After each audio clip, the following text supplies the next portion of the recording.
बाबूजी धीरे चलना जरा संभलना बड़े धोखे हैं इस प्यार में।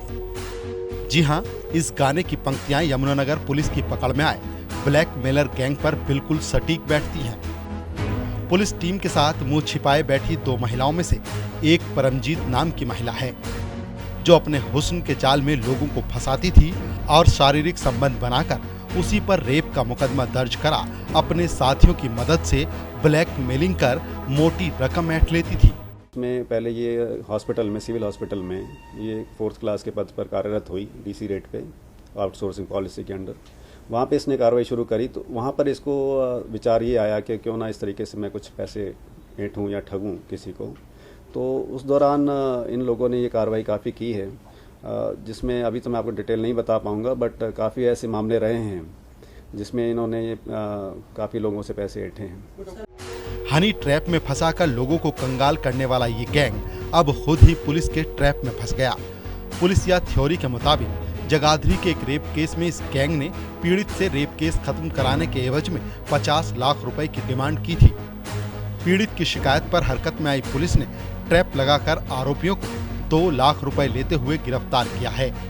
ये पर्टिकुलर केस में तो इन्होंने काफ़ी पैसे की डिमांड करी थी। तकरीबन जो हमारे पास अभी तक है उसमें 50 लाख के आसपास इन्होंने डिमांड करी थी। इस पर्टिकुलर एलिगेशन को इन्होंने रिमूव करने के लिए या केस में बैठ जाने के लिए। तो उसमें हमने जैसे कंप्लेनेंट्स ने इसमें पर्टिकुलर केस में हमारे को इन्होंने इतला दी कि इसमें जो ये एक्यूज्ड हैं और अब कंप्लेंट बने हैं इस पर्टिकुलर मामले में, तो इन्होंने बताया कि इस तरीके से उनको ब्लैकमेल किया जा रहा है और पैसे ऐंठने की उनकी साजिश है। तो उसके लिए हमने ट्रैप लगाकर हमने इसकी जिम्मेवारी मैंने दी थी, हमारी महिला डीएसपी उषा देवी हैं, इनको दी थी हमने, और इंस्पेक्टर CIE 2 इन्होंने इसमें ट्रैप लगाकर इनको मौके से ही नैप किया है। जानकारी के मुताबिक पुलिस की पकड़ में आई परमजीत यमुनानगर के सिविल अस्पताल में डीसी रेट पर 4th क्लास कर्मचारी रह चुकी है। परमजीत अपने पति राजेंद्र और अपने 2 साथियों के साथ मिलकर कई लोगों को हनी ट्रैप में फंसाकर पैसा वसूल कर चुकी है, जिनमें कई हाई प्रोफाइल लोग और बड़े पदों पर रह चुके अफसर भी शामिल हो सकते हैं।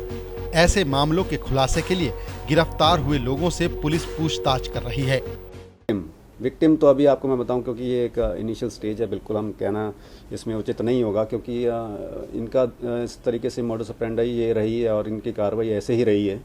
ये लोग काफ़ी लोगों को ये इस तरीके से अपने जाल में फंसा चुके हैं और पैसे ऐंठ चुके हैं, जिसमें कुछ कर्मचारी हैं, कुछ नॉर्मल लोग हैं, कुछ जनता में कुछ और भी लोग हैं जो अभी खुलासा होगा उस चीज़ का। अभी हम उसको कंक्रीटली मैं उसको इसलिए नहीं बता पाऊँगा क्योंकि इसकी वेरासिटी अभी हमने एस्टेब्लिश नहीं की है कि जो उन्होंने बताया है उसमें सच्चाई कितनी है। महिलाओं पर हो रहे अत्याचार के खिलाफ सरकार कड़े नियम बना रही है, मगर कुछ लोग इसका गलत फायदा उठाते हैं।